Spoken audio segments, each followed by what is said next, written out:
Lok Sabha election 2024 के schedule का कल होगा ऐलान।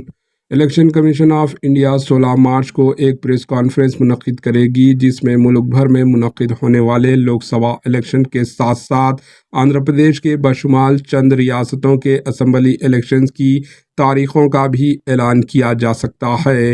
इलेक्शन कमीशन ऑफ इंडिया की ये मीटिंग 16 मार्च 2024 को दोपहर 3 बजे नई दिल्ली के विज्ञान भवन में मुनक्किद होगी। Bureau report, HN news.